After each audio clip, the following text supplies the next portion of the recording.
Сәлеметсіздер ме? Менің есімім Даниярбек Султан, және бұл Стоп коррупция бағдарламасы. Transparency International жыл сайын жүргізетін сыбайлас жемқорлықты қабылдау индексі ғаламдық зерттеуінің қорытындысын ұсынады.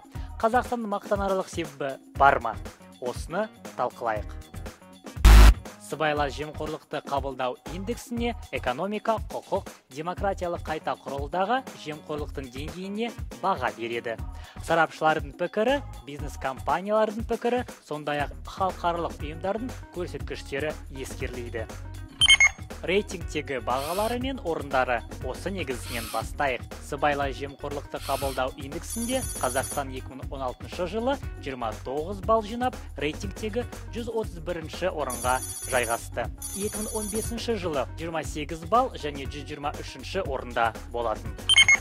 Неліктен біз көп балл жинап, төмен орналастық деп сұрауыңыз мүмкін. Мәселе мынанда, жыл сайын индекске әртүрлі мемлекет қатысады.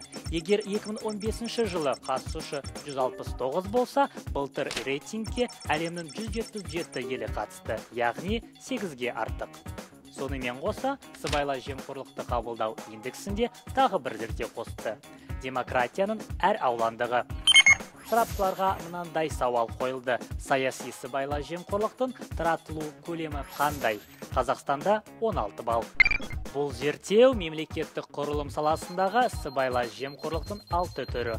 Биліктің орындаушы, заң шығарушы және сот тұрақтылығы тігінен талдаған.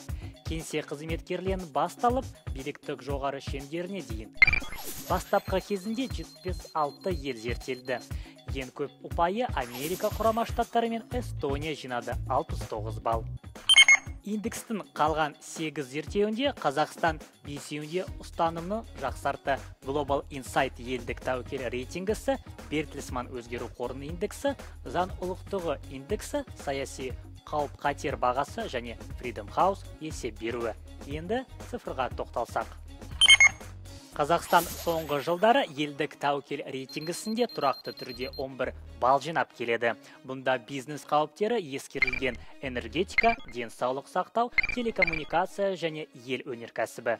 2016 жылы сарапшылар біздің елге 34 балл берді. Бұл нағыз өрлеу.